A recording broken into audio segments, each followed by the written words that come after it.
Hello, this is a walkthrough of Mastery Exam FB, Practice Version 1, problem number 3. In this problem we're asked to classify functions as linear, power, exponential, logarithmic, or none of the above by looking at a table of values. Now this is something we don't often do in high school algebra classes, so the way we have to approach this problem is not to try to graph, because sometimes graphs can be misleading, but rather just take a look at the table data that we're given and see how it changes. And there are certain aspects of these different kinds of functions that will lead us right to a classification quite quickly. So let's talk about each one of these and get rid of those underlines. First of all, how do we spot a linear function? Well, a linear function is something that has a constant slope. In other words, linear functions change at the same rate all the time. Whenever the x value goes up by 1, the y value should go up or down by the same amount. That's how you tell a linear function. Like, take for example a here.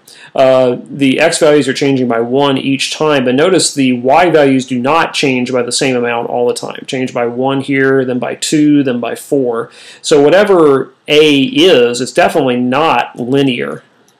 Okay, it might be power, it might be exponential, or so on, but linear is definitely out for this particular function. However, take a look at b here. Again, the x values are changing by 1. And whenever the x value changes by 1, notice the y value drops by 0.2 each time. Drops again by 0.2. So that actually makes this a linear function. I can go ahead and answer this question. That is linear. And in fact, if this isn't necessary, but I could actually write down the formula for this linear function if I wanted to. I see that the y-intercept is 1, and the slope is this constant rate. It's negative 0.2. So I actually have enough if I were asked to, which I'm not, but I could write down the formula for it. I got the slope and the y-intercept. That's a linear function because the y values change at a constant rate. It's pretty easy, actually, to go through these functions and classify them, first of all, as either linear or not. And then if we end up with one that's not linear, well, then we got to go back and figure out what it is. So let's do that for this problem A here as well. Now, let's talk about exponential functions and power functions. Power functions, there's a difference here between these two types of things, okay? Power functions are functions that look like y equals x to the nth for some value of n. Those are things like y equals x squared, x cubed, x to the fourth, and so on. Exponential functions, on the other hand, are things that look like y equals a to the x, where the a is a number. So these are things like 2 to the x power and 3 to the x power, and so on. The thing that classifies exponential functions is that they change by not a constant rate, but at a constant ratio, or constant ratio. What does that mean? Well, that means that whenever the x value changes by a certain amount, by a fixed amount, say 1, like it does here in this problem, the y value will change by a fixed multiple. Okay, whereas a linear function dropped by the same amount each time, an exponential function would drop by a same multiple each time. Let's take a look at an example. For instance, let's take y equals 3 to the x. That's a good exponential function. Now, a table of data for that would look like the following. If I wrote 0, 1, 2, 3, and so on. How would I fill that table out? Well, y of 0 is 1, 3 to the 0. Y at 1, that's 3 to the first, that's 3. Y at 2 is 3 squared. Y at 3 is 27. You see the constant ratio here? Every time the x value goes up by 1, the y value multiplies by 3. Multiplied by 3. Multiplied by 3. That constant ratio is what sets off an exponential function. So look for constant ratios.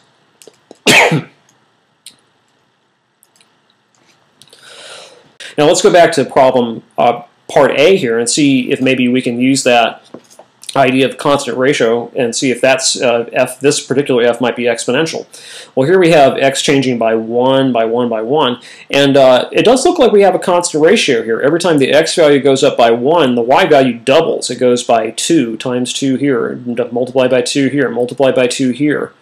So the fact that as the x value changes by the same amount, the y value changes by a fixed ratio, that makes this an exponential function.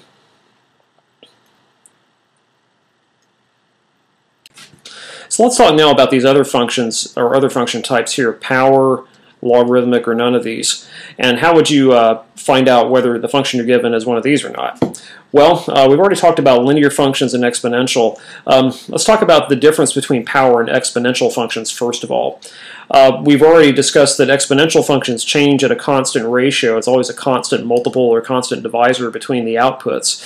So how do you tell a power function from an exponential? Because if you graph to a power function and an exponential function, they look kind of similar. And students make a mistake here sometimes and try to classify these functions by graphing them. For example, if you take the data in the table here and try to plot a little graph by hand, you'll get something that looks like this. And that looks something like a parabola. A parabola, well, we know that's like y equals x squared perhaps, and then you conclude incorrectly that this function is a power function. It's not, but its graph does sort of look like a power function. So the graphs can be misleading. You should never answer this question on the mastery exam by graphing.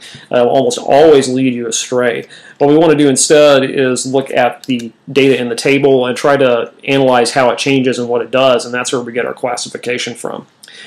Fortunately, there turns out to be a pretty simple thing that'll distinguish between a power and exponential. So if you got it narrowed down to these two, here's how you can tell them apart. A power function always looks like x to a power, like x squared or x to the 1/2. An exponential function, so that's a power function. An exponential function, on the other hand, might have a constant multiple, but it's multiplied by c times a to the x, or this is a number and that's an exponent. So question here, let me switch colors here. What happens if I set x equal to 0 in each of these two things? Well, in a power function,